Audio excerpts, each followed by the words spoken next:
Hello, hello. Hi, everyone. Welcome. Today, I am joined by my old friend, former colleague, Janelle Kee-Sue. Thank Um, you. she used to work with me in London at Fuller's, and we had another guest on a few weeks ago who was her manager, actually. Small And world. yeah, I know. Yeah, so many connections from Fuller's still, the gift that keeps giving. Janelle and I worked together before COVID at Fuller's in like 2018, 2017, 2018. And then around when COVID struck, everything changed. And fast forward a little bit into COVID, and Janelle and I were both self-employed, and we actually did a little bit of work together in the self-employment world as I early freelance experience. Okay. Um, yeah, we worked with a couple clients together, and everyone loved working with Janelle. She is a Oh, joy to stop. work with. Yeah, and now currently Janelle and her husband have their own creative marketing company. And Janelle is a photographer. Husband is a videographer, correct? Yes, yeah, Yeah. correct. Yeah. Yep. And they do marketing, and she is a hypnotherapist and coach as well. So she's had quite the journey. And I think you can hear from her accent that she is from New Zealand. So I will hand it over to Janelle to complete the intro that I probably did not do a very good job of. Hi, Janelle. How are you today? I'm well. Thank you so much for having me on. It's such a privilege, and it's amazing to be able to reconnect with you, particularly talking about fillers and our time together when we were working together in London after COVID and that whole thing that was. But That yeah, was I such think a wild time. crazy, crazy time that seemed not too long ago, but I think now that was quite a pivotal time for me in my career, which I'm sure we'll touch on in more detail. But yeah, I think like you, I wanted to be self-employed, and it's always a journey to get there. Hmm. And now looking back, it's like those moments or those times where, like COVID, for example, where things happened and it wasn't the ideal way for things to play out at the time, but you can kind of just see how the dots are lining up for you when you end up in the career path later on. Like for me, looking backwards, I'm like, that was such a crazy, chaotic time, but now I'm like that exactly how it happened was meant to be for me to be on the path I am now. So yeah, as you said, I've got a photography and videography business with my husband, which I have now gone full time self-employed in as of this year, and it's been a crazy, crazy journey. And doing Yeah. coaching and hypnotherapy, which is something that's so close to my heart. And it took a lot of guts to go full time into my own businesses on my own accord without being forced into it. I wasn't forced into it this time round. It was kind of like, oh, time to do it, time to stop talking about it and actually just go for it.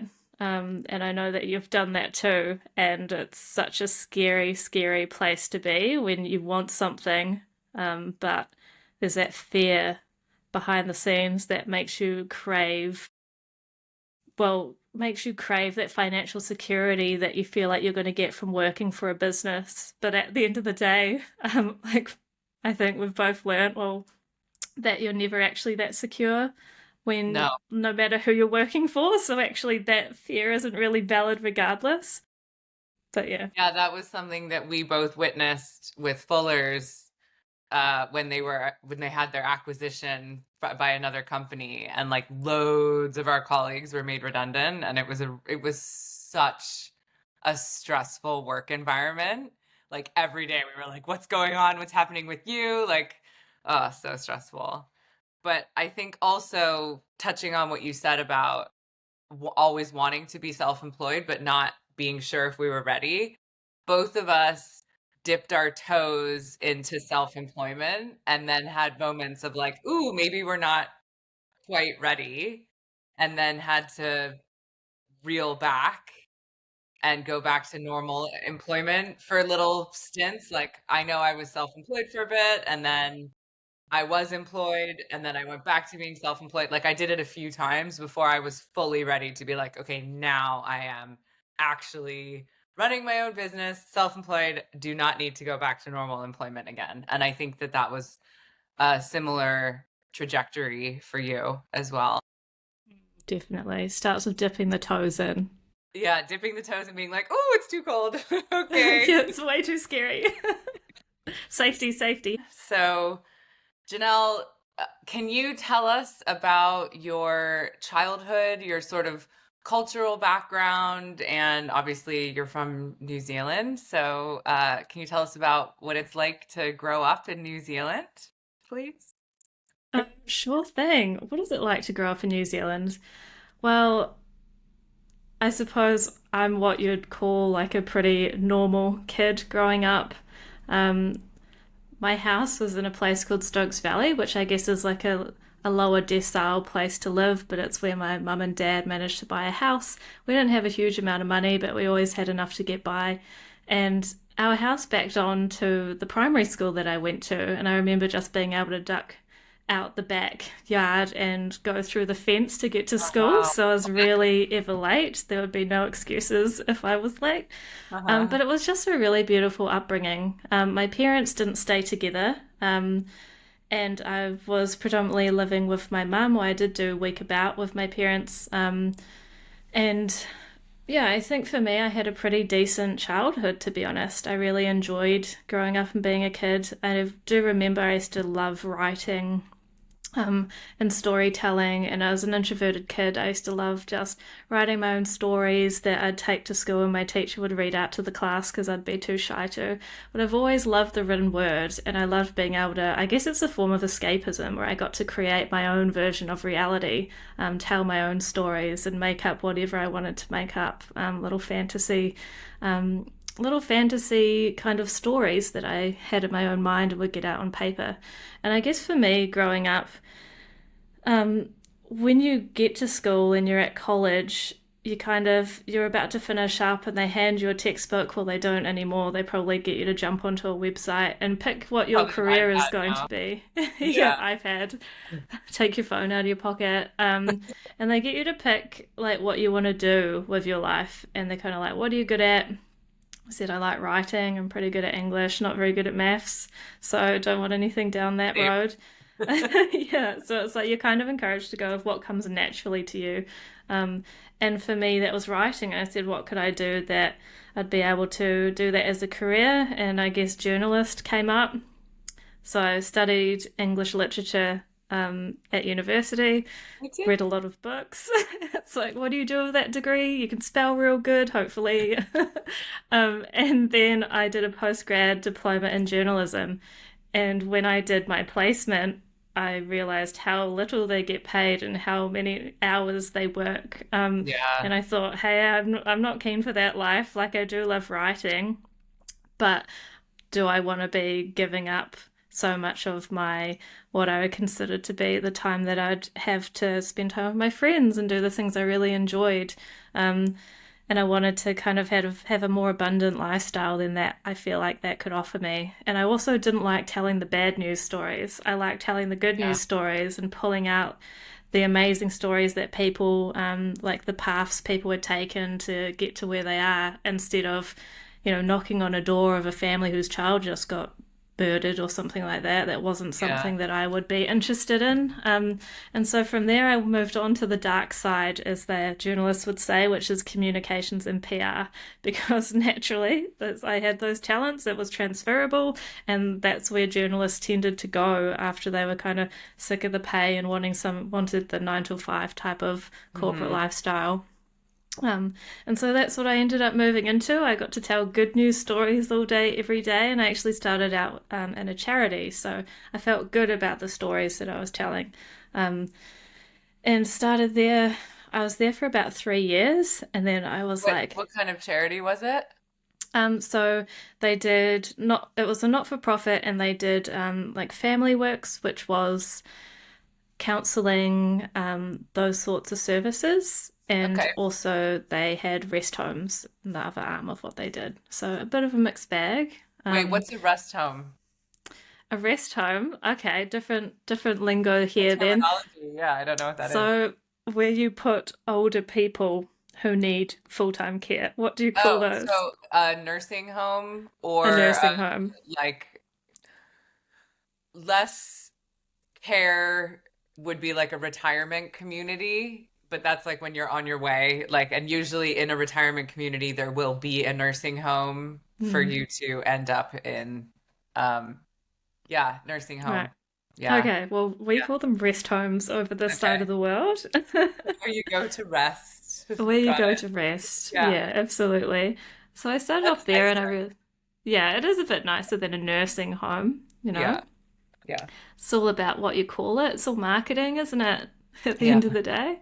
But Yeah. that's what I discovered. It's all about marketing. And I never studied marketing, but I feel like it's something you can pick up. It's naturally storytelling. And And so if I you're a ended good up, writer, it, yeah, that was how I started my career as well. Like I was writing was easy for me, and so I think you just naturally companies are like, we need people who can do the copy and who understand marketing. So it's like, mm, yeah, it's a nice default. yeah, definitely. And I think like that the more I did it, the more interested I became in the different facets of marketing. And I was like, oh, there's digital, oh, there's social media, email marketing, websites, the technical side. And I think that really piqued my interest. And that's what kind of got me to the point where I was like, okay, I want to become a marketing and communications manager. And that's where I want to head. That's what I want to do with my life because that was kind of the only ladder I could see myself climbing at that time. Hmm. Um, and so that's basically what I did. I just pursued jobs that would help me get there. And that's what ended up taking me to London as I was trying to build that career for myself. And I ended up meeting you at Fuller's. I was Yeah. working there as a content marketer. And then shit hit the fan during Yeah. COVID. I found myself jobless. But rewind when you were doing that career, one of the companies was very interesting, if I recall, was so you went from family care Yeah, and like old people and yeah, rest and then homes. and then somewhere in that chronological timeline there was a company that was more like sex toy oriented, if I recall. Yes, Yes. yes. How was what was that like? That was eye-opening for me. Um, yeah, I took that role because I wanted desperately to get online and to do the digital marketing side because Hmm. it was a bit more traditional marketing when I was doing the rest home stuff, as you could Yeah. imagine, newspapers, that sort of thing. And I was Yeah. like, online is where it's at and where it's heading. And this was like So this makes 10 sense years in ago. terms of like targeting target audience, right? Yeah, Yeah, yeah. yeah, absolutely. Probably not going Hey, to get your but sex toys from a newspaper. no, but I bet you used to in some way. Um, but yeah, I started there, and holy, there are things that I've, your eyes are burning looking at those sorts of things that they sell because their whole policy was no judgment, don't yuck my yum. If someone wants to buy it, they're welcome to it. They can buy it discreetly online, and there's no one there to judge them. And I liked that. I Yeah, like that whole sex positive type of approach where it's like, yeah, some people are into some pretty, different stuff, but I like that's that. what they like. As long as they're doing it consensually and safely, then go hard at it. I like So, that I don't yuck my yum. mm, That's a yeah, good that's right. slogan. Yeah. Yeah, absolutely. And I guess there's a lot of stigma attached to it. So I really enjoyed all the work that we did to destigmatize it and make Mhm. it a really fun, trusted brand that people actually liked commenting on their stuff and actually brand advocates were feeling like they were part of something. And I thought, yeah, I was really proud with what we accomplished there. And it's just like continued to flourish ever since. we get them in the newspaper a lot, which obviously people loved reading about that sort of stuff, you know. Yeah.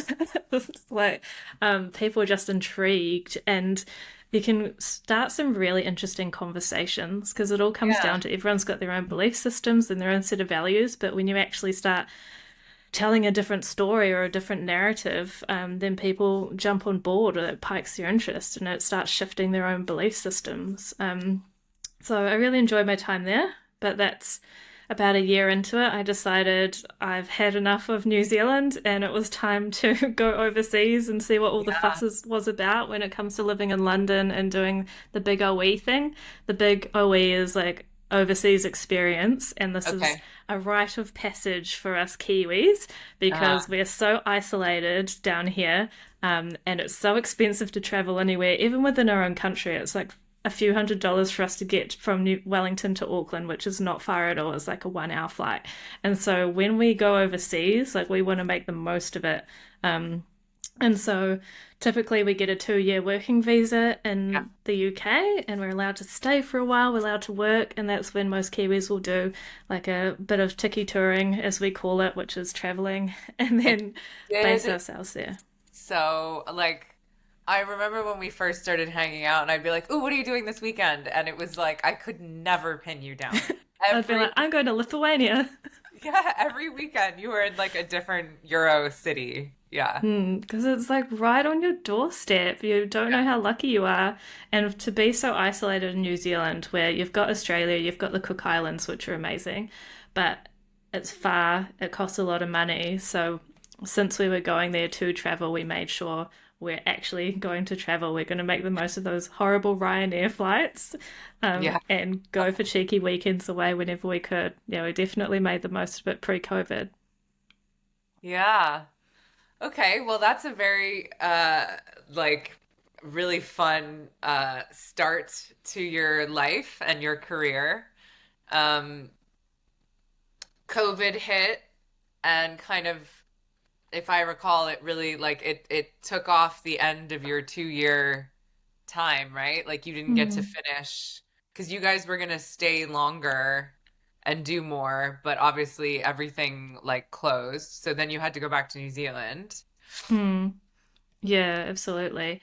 So when COVID hit, well, I know I remember, I specifically remember a conversation with you. I was walking to King's Cross Station and I just felt really anxious because of everything that was happening at Fuller's. And I said to you, look, I feel like I'm going to get made redundant soon. And this was pre COVID. I think it was like maybe a couple of months before. And then you were like, all right, well, what can we do to start putting things in place in case that does happen? And so we had already been having conversations around working together on a freelance basis. Yeah. And then when COVID did happen, it was when they were shutting the pubs, that basically that day I had been called into the office to say that I had no job left, and I'd have a month remaining. And then I was out the door and I was like, holy, okay. So that week my passport was in Russia because we had applied for visas, and for some reason you got to ship your passport away and it takes a whole month to get your passport back, which is really weird. um, and New I Zealand was really closing. timing to not have support. That's right. And New Zealand was closing its borders. It was basically like, yeah, we're shutting shop, come home, or basically stay in place and take shelter type of thing. Yeah. And then it got made redundant. So, all like some signs were pointing to go home, Janelle, go back to New Zealand, to jump on a plane. But it wasn't that simple. And when you're not prepared to kind of just next day, throw the life away that you had built, like all the stuff we had accumulated, we had an apartment, that sort of thing. It's really hard to make that decision really quickly because of all the stuff you actually have to sort out. And so we were like, okay, yes, we will put things in place to get home. But as we did that, as that 1 week unraveled, it just became harder and harder. And we decided, you know what, we just have to shelter in place and see how it plays out. Um, but I think with that, within 2 weeks of being made redundant, I built a website, I started an SEO consultancy, and with the help of you and your network, I got like a couple of clients straight away and tapped into my network back in New Zealand, and I was doing better than I would be like just being employed. So No, it worked out really every beautifully. person that I connected you with, because I know a lot of entrepreneurs and they all had websites and stuff, and they were like they didn't understand the SEO. Like they were like, I just need someone to like help me do a little bit more with it. So everyone I connected you to was like, "Oh my God, Janelle's amazing." And you like, yeah, you were great. You were great. I loved introducing you to people because they had such a positive experience of working with you. Oh, that's amazing. Thank you. Yeah. Yeah, it's like when you're in that kind of, "Ugh, what do I do?" It's like looking at, I'm gonna get stuck in London with really expensive rent, no income coming in, and no welfare payments. Like this is, I'm a resident, but a temporary one, so I don't get Yeah. benefits. And so it's like, what can I do? Okay, need to actually, what can I monetize? What is a skill set I have that I can monetize? And it's like, cool, I can do SEO, and lots of people struggle with that. So let's do that. And then away it went, and it was amazing. And then managed to get a really great job that was, it was like a Google to me at the time. It was like Yeah. this amazing office. They did like workshops and all these incredible things, and that was an amazing place to work, completely remote. Before we decided to ship it back to New Zealand, because living in London during COVID, not very nice when you don't even have a lounge because it's been rented out and you're just stuck in Yeah. this tiny little box day in day out. So we did end up going home, as our visas were expiring anyway, and we just didn't renew. So we just kind of changed our plans. But New Zealand was like a sanctuary at the time. There was no COVID there. People were walking the streets and doing business as usual.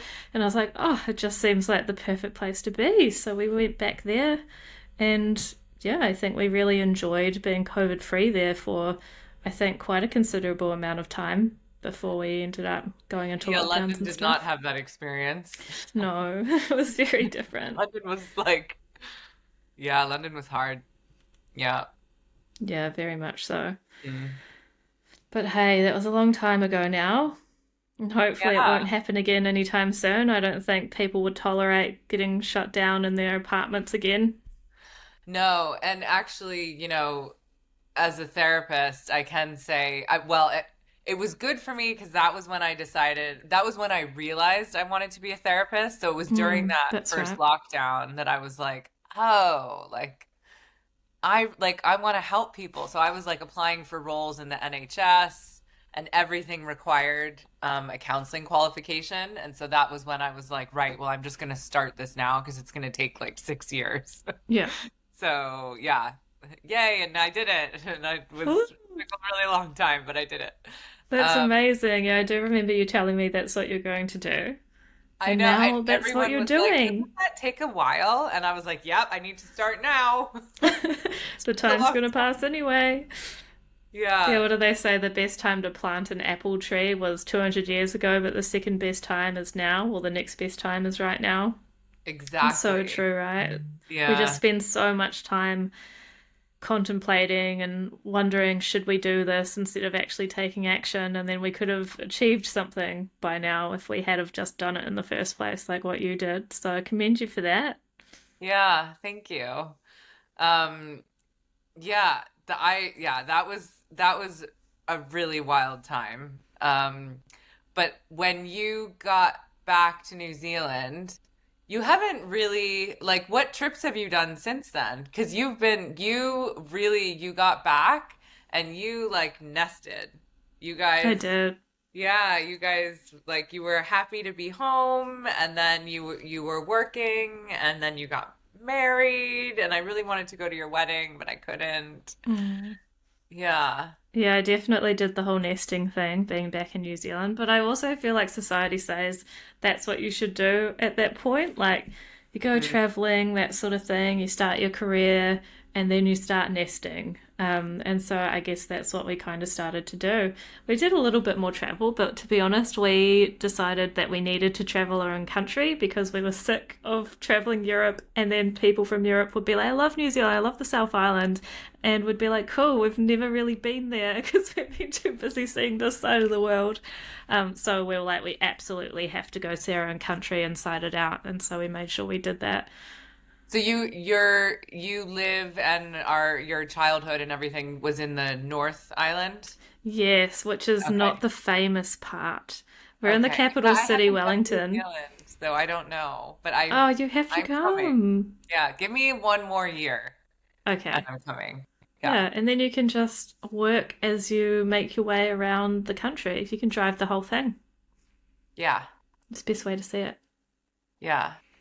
So, okay. So that's you went and you traveled around your country. You absolutely loved it. And then I know that you worked in marketing for a while, and it's been that whole toe dipping of Mm. because you have talked about being a coach since I met you on and off, right? Oh, really? Yeah, Probably. I remember you saying that it was something that you wanted to do when we were at Fuller's. Hmm. Yeah, I think well, to be honest, for a long time, I saw the word life coach thrown around. I didn't really understand what they did. I was like, Yeah. what do they actually do? And it's not till I did some research and I was like, oh, they help people with their personal growth and development. That's stuff that I love. Because I think for me, I used to be so negatively wired. Like I would always jump to the worst case scenario. I was very self critical, um, always anxious, always worrying about something that may or may not eventuate. And I think we're all pretty wired negatively, but it was causing me a lot of unnecessary suffering. And I know a lot of people experience that too. But just like the lack of confidence and self belief. And it all really did stem from I had a very toxic relationship in my like late teen years, early 20s, and it just completely shattered any self worth or confidence I had in myself. And so it was kind of like building that up brick by brick. And the tools that I learned to help myself, like mindset and understanding, I didn't have to accept it as fact, like the horrible things I'd say to myself in my own head. Um, Once I started practicing those tools, and it just became that bully in my head became my own best hype woman that I was like, holy crap, this stuff works. And I wish I learnt this ages ago. Why doesn't everyone know how to do this? And now that I'm helping other women to do the same thing, it's just like the most rewarding thing Yeah. I could ever do. Like I would have women come to me and we always do a kind of questionnaire at the start and then again at the end, and they would rate their mental health like a 2 out of 10. Like things were not good. They had tried heaps of stuff themselves, and they like this was their basically giving it their last shot, so to speak. And then for them at the end of the 12 weeks to be completely have shifted that and ranking it like an 8 out of 10 or higher is like the most amazing thing in the world. And I know you must get this in your work. It's like the transformation, while it may seem small and subtle along the way, but then they'll look back and they'll be like, holy crap, I don't think that way by default anymore. And the things that used to get to me don't. And they just have so much more resilience and self belief and confidence. And that's actually such a short period of time in the grand Yeah. scheme of things, like Yeah, I like 12 to weeks or so. well, and I aim to do check backs like around every 6 weeks because it's like building trust in themselves and the process because like you said it might be such slow progress and they feel like they haven't changed or they're still really down on themselves, and then I'll remind them of like our first or second session and they'll be like, oh yeah, like, and yeah, it's really good for them to reflect on that time. It's helpful. 100%. Yeah. Absolutely. And it's like we're so good at focusing on what's staying the same instead of focusing on the things that are actually different and changing. Yeah. So, yeah, it's so important to celebrate those little wins along the way, no matter how small they may seem. Yeah. It is. I mean, all like what you touched on with being like your biggest hype woman, and then also reflecting on the wins. I think that there's so many practices that overlap in different coaching and modalities of psychology, that are all come from the same base. Mm. So, like being the hype woman for yourself, like that is also a lot of that is like inner child work, which is like when you're getting really negative on yourself and down on yourself, like that's like your inner child being like, like no one likes me, like she doesn't love me, da, da. But you go in and you're like, hey, like I'm here for you. I love you. I've got your back no matter what. Like I'm always with you. And that's the same sort of concept, right? And then what was the other one? The uh I said the hype one. And then what was the other one that you had just said? Oh, celebrating the small Yeah, wins, celebrating the wins. So, like in progress. so many branches of psychology and spirituality, it's like gratitude, right? Gratitude, even if it's something so basic, like if you are having like the most shit day and you're like you think everything's falling apart, like a lot of coaching stuff that I see now, and it's reflected in psychology, is to just be like, do you have clean water to drink? Yes. Do you have a roof over your head? Yes. I mean, like, go back to Maslow's hierarchy of needs, like Mm. your absolute basics, right? Do you have a safe place to sleep tonight? Yes. Do you know where your next meal is coming from? Yes. Just starting from those little basic places and then building and building and building. And it builds your, like, your trust in the universe, in yourself. And then you get stronger and stronger and stronger. So, um, yeah. Yeah, absolutely. I love that. And it feels like you're kind of scraping the bottom of the barrel sometimes, that Yeah. it's almost comical, but that in itself can be enough to kind of shift our mindset in the moment as well. Like when we Yeah. do actually make a little bit of light of these things too. I find Yeah, and personally people anyway. can be really like, I mean, and we've all experienced it, but you can get really down on yourself and become, I mean, I don't want to say pathetic, but we all have our moments, and it can be like really like, the our biggest negative block is ourselves so often. Mm, And it's just learning how to navigate around that, and it's so mm, game changing. so true. And I find that in business as well. Like when I started my business in at COVID times, the SEO consultancy, that was created out of pure fear and necessity, like But it basic was so need good. necessity. It was good, but it was like at that same time, creating that business was very stressful. And I made a promise to myself when I was going to, into my new businesses full time, that I never wanted to create a business out of pure fear and Mm, lack and necessity again. I wanted it to be created from a space of pure alignment, purpose, trust, and faith. yeah, And gosh, it feels so different now, because instead of worrying where my next client's coming from, I'm fully in trust that the right person will find me. I have this thought that my client, like someone out there, is manifesting me, whether it's to photograph someone's wedding or, someone's business needs a promotional video and photos, or my next coaching client needs someone to help them. I've got that trust and that faith, and things are just working out as a result, if that makes sense, because my mindset's in check and I'm not in a yeah, state of anxiety and stress the whole time as well. So the journey is more enjoyable this time around. yeah. Because, yeah, we can create a lot out of fear. We're very good at it. We can create a lot out of stress and necessity, but we can also create a lot out of that faith and that trust. And for me personally, I'm much more enjoying creating from that space. Yeah, and I think it's really helpful, especially us knowing each other, because we have seen each other through. So, one of my next questions that I was going to ask you was to explore some of your biggest rock bottoms.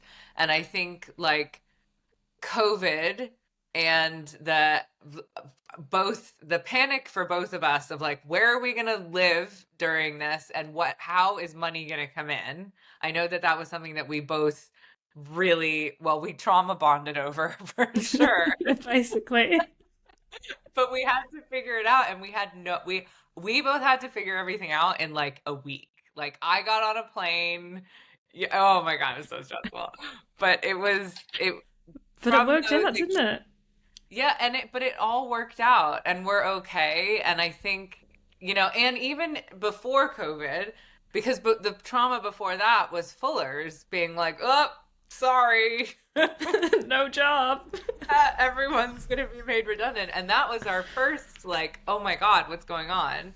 And then COVID right on the back of that. Like, so stressful. But now that we're older and we've lived through that, we can look back and be like, everything was okay. Everything was working out for our greater good. And so we have this trust in the process that everything is working out for us, even though it doesn't make any sense at the time. And it's absolutely terrifying because I'm not 18 or 19 and it's not my first traumatic work experience or rock bottom. I know when these things happen, like if a client that I like absolutely love just like disappears on me, which actually that's never happened, but if it did, I would be like, okay, well, someone better is supposed to be coming in, or like something more aligned is coming to me. And I know that now, and I believe that, and I trust it. It's a good belief to have. Yeah, but it really is true, and I think I have enough lived experience now to back that, and so do you. But what would you say from well, you can do both. You can do mental health or career or both because you also touched on this earlier relationship that you had when you were younger. Would you say that was one of your biggest rock bottoms? The relationship ending. Yeah, Yeah, I would say that probably was a big one for me. Um, that was a big one in terms of mental health. yeah, And that's where I started getting into personal development. I started seeking out something to help because I didn't want to feel that way anymore. So that's what got me on that pathway. And to be honest, being on that pathway is kind of, I credit a lot of the mindset work to me actually not falling to pieces during COVID because it would have been easy to. It would have been easy to fall into the victim mindset that oh poor me, but instead it enabled me to be like okay that's happened, that sucks, but what am I going to do to help myself get out of this because that's the most important thing right now. No one's going to come in and save me. Well, I've got Meg who kind of did, but it's like no one's going to come and save you, Janelle. What are you going also to do was for trying to yourself? save myself at the same time. Yeah, we both didn't fit on the floating door. No, but we did. But we helped each other. We had one little flotation device each. But yeah, I think like the most important thing has been mindset, and that's been the hardest thing because it's like there's so much you can't control, and there's always going to be so much coming at you in your career, if you're an entrepreneur, just in your personal life, right? It's not all rainbows and sunshine and butterflies, but it's like how are you responding, and what are you doing as a result? Like what's within your control? Um, and if there's nothing in your control at all, then it's like, can you let it go and just sit back and let whatever is going to happen happen and kind of just trust in the universe and that things are going to work out for you? Because, it does reach that point where you're like, I've actually done everything I can. Now I kind of just got to, this is what I want, this is what I need. And like just let it unfold how it's going to and just Yeah. kind of, yeah, let go a little bit, not be too attached to the outcome, but just trust that it's going to work out because it always tends to. Even Yeah. sometimes where it feels like it's not going to, it always tends to work out. Well, and I think that's where a lot of the pain and stress and suffering comes in is that you are so fixated on it working out in a particular way. And it's like, Mm, that's why expectations are bad. It will work out, and it almost never works out the way you think it's going to work out, but it's good the way it does. So just step yeah. back and just let it do its thing. Yeah, it's like you can you can kind of get clarity on what the outcome is you would like, so to speak, but I think don't get attached to the how because the how is probably not going to be anywhere near what you think. Um, and you kind of need to open yourself to to more opportunities. And if we're too fixated on the how being done a specific way, then we're closing off, you know, the ability to see all these other ways that it could happen, and all those other opportunities outside of that. So yeah, Yeah. don't get too fixated on the how. Yeah. Yeah. So, okay, so that's a rock bottom experience for you. Hmm. Yeah. Yeah. Um, Probably linking with that, and something else I like to ask the guests is what your money story is. Um, because it influences choices that we make in our life and especially around career so heavily. So, what would you say is the programming that you picked up from your family when you were young or whoever raised you around money, and then how that impacted you in your life and anything you've maybe needed to unlearn as you got older, because we pick up a lot of really unhelpful money stories from our caregivers, and it can take your whole lifetime to reprogram that. But I think the sooner people are aware of how much that influences the decisions we make in life, the better. Because as soon as we realize, oh, I'm not making these choices because I actually want these things. I'm making these choices because I have a scarcity mindset, or because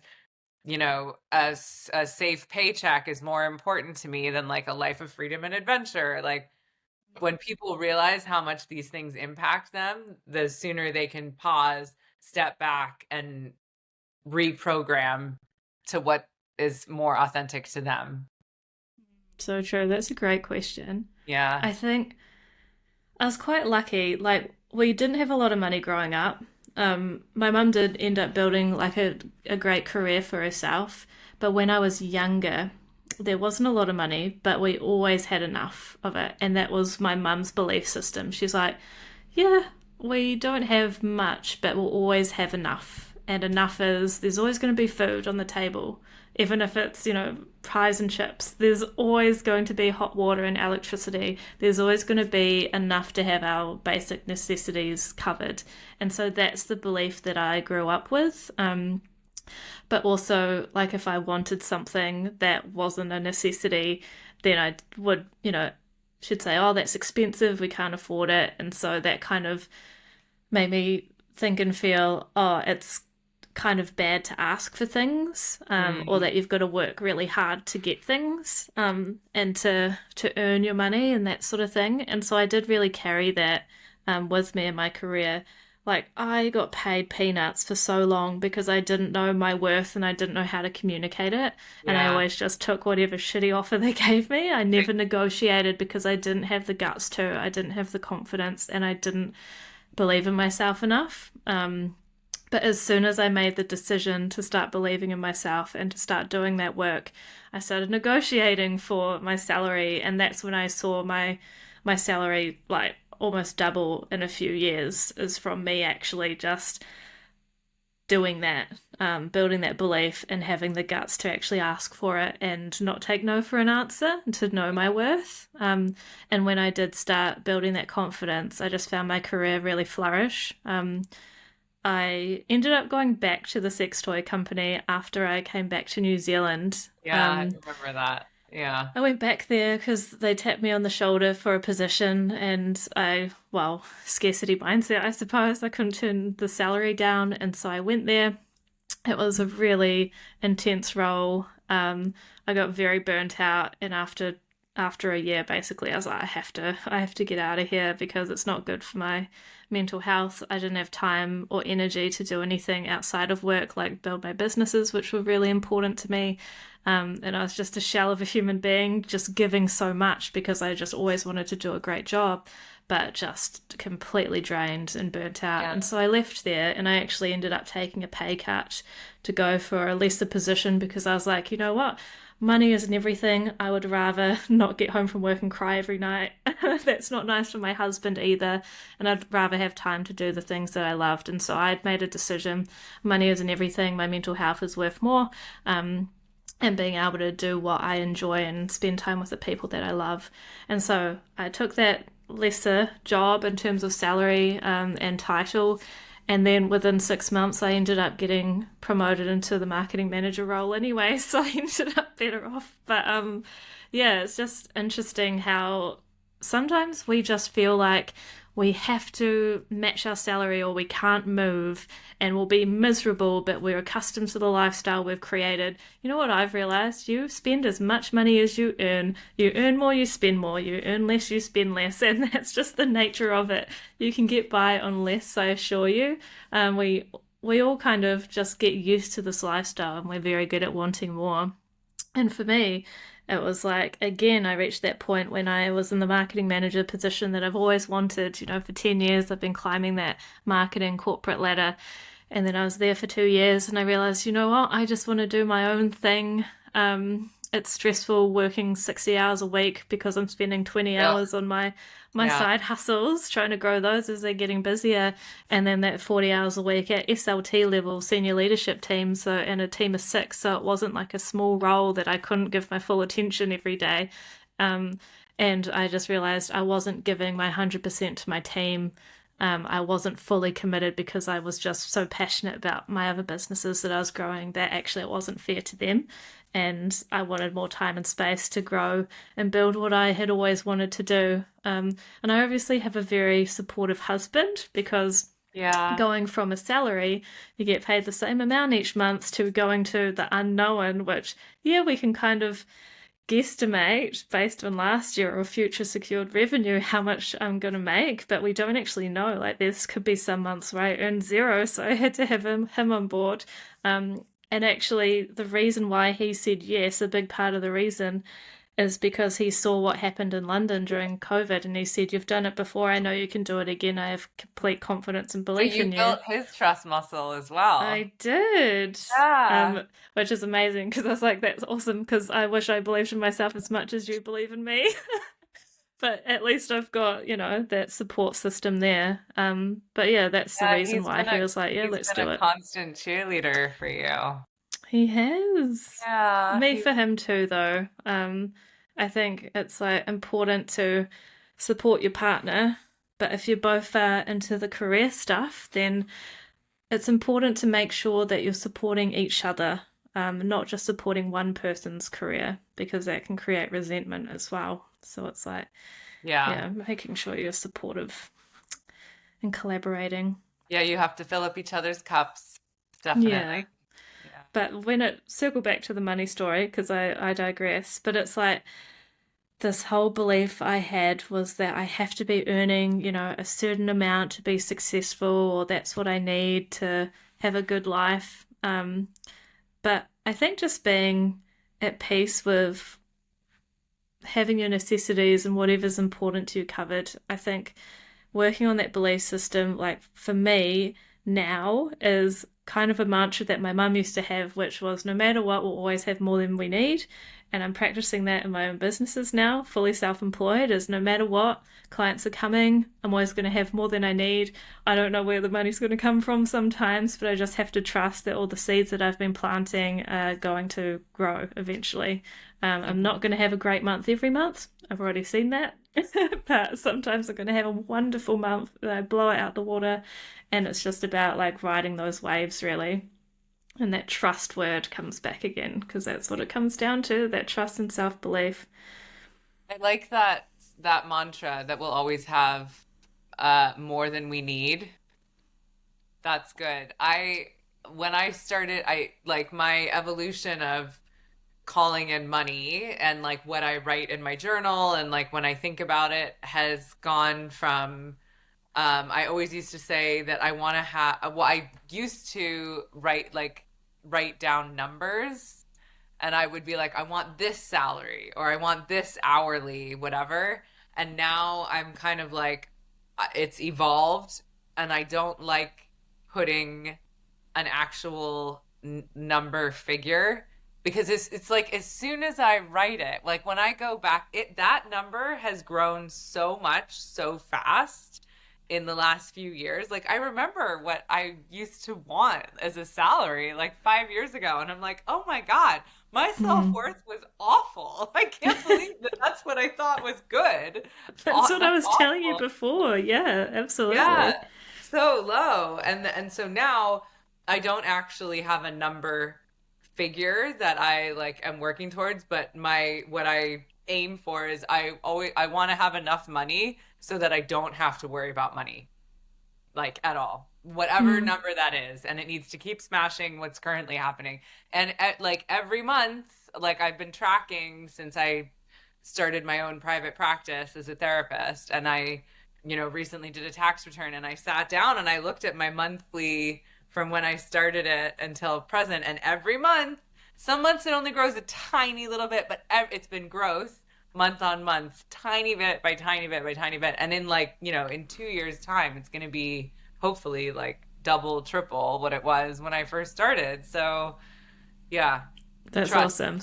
trust, trust, trust, Trust. trust. Slow growth, I think that's much better than rapid growth because for me, sometimes rapid growth can be like quite uncertain and a bit like Mhm. volatile, but slow and steady growth, like that's the proof is in the pudding there. Like that's reliable data. Yeah. And whatever growth, I think this also applies to weight loss.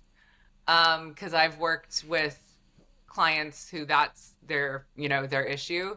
Anything that's too rapid, your nervous system and your brain need to arrive with Mm, the physical reality. And so that's actually an example that I give a lot with people who win the lottery, why they blow their winnings so quickly. Because, if they're someone who's never seen, any kind of wealth in their life and suddenly they win several million pounds or dollars or whatever currency, they don't know how to hold it. It's that's it's right. it's system overload, and it's the same with people who lose huge amounts of weight really quickly. In their mind, they're still someone who's obese, and Mm, they'll end up with body dysmorphia, or they can't keep the weight off. They lose all the weight and then they'll quickly gain it back. So slow and steady is always the way with mm. financially, so that your nervous system can get used, because every level, every rung that you go up, your nervous system has to expand to be able to hold it. That's so true because it's Yeah. like your mind needs to catch up with what's happening externally, right? You need to Yeah. feel like you're deserving of what you're receiving as well and able to kind of fill the shoes. It's like your identity is kind of shifting at the same time. You're becoming the sort of person who has that amount of clients or earns that amount of money. And if we're not there yet, we're like not quite in that self belief of I'm deserving of that or I provide enough value to get paid that. Sometimes we can write an amount, but then we're like, oh, that gives me a bit of anxiety. What if I'm not worth it? And it's like that means we're not quite there yet. We need to work on Yeah. that belief that we're worth that amount. Yeah. Because yeah, I remember when I used to charge $50 for a coaching session and used to think that was a huge amount. I know. Yeah, I know. Yeah. Working with rates, especially, yeah, self-employed entrepreneur, you know, have setting an hourly rate, setting our fees. That's a huge, that's It's a a mind huge, thing. yeah, Yeah. totally.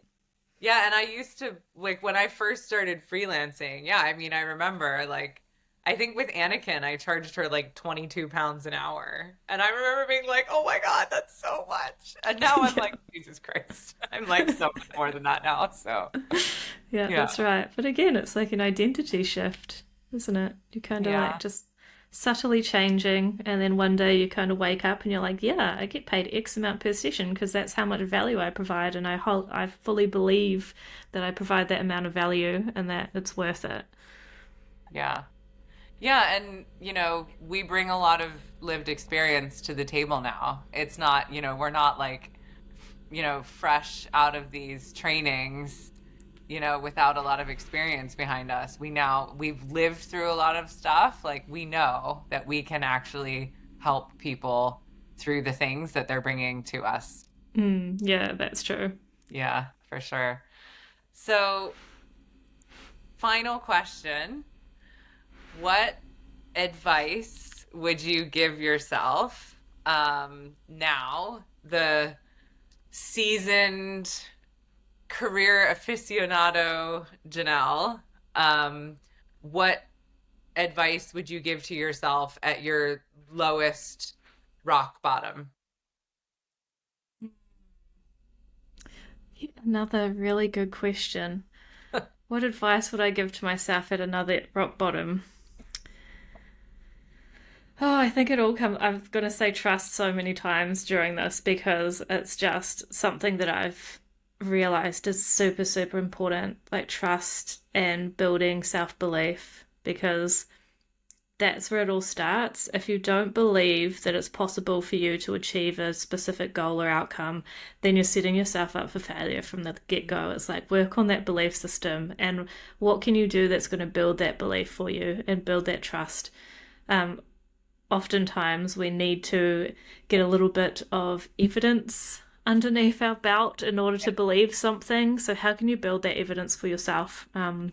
Whether it's taking little actions and starting to get results, but going out there and doing and experimenting and not being attached to the outcome, being willing to make some mistakes and being willing to get a few failures on the board, because that's where you just build that trust because things will eventually start going well.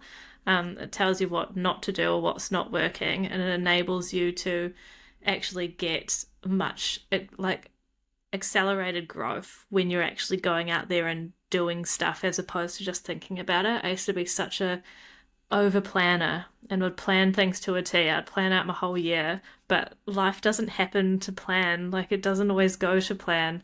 So it's like, what's your next best step? You can have like a target, some key milestones of things that you know need to happen in order to reach said target, but then it's kind of like next best step. What am I going to do? And then how am I going to evaluate how that went? And do I need to pivot? What did I learn? What could I do differently next time? And just keep taking tiny little steps until you get to that goal. Because the hardest part is getting started and actually doing what it takes to achieve things. So taking action, but action from a place of trust and working on the mindset. It's like do the doing, but do the inner work too, because they fuel each other. Yeah, definitely. And the planning, that really, if I was working with someone and I saw that, that's a wound right there, right? It's the needing to control the outcome. So there's a Mm, total lack of trust and like an an not a inability, I was going to say disability, an inability to let go and trust, right? yeah, When you're trying to control everything, then that's coming from a fear-based place. So, 100%. And that was yeah. totally me. If I plan it to a T, then I've got some sense of control. It's like, not quite And accurate. then when it doesn't go to plan, it's like Yeah, the world comes crashing down. Yeah. precisely. Yeah. So trust.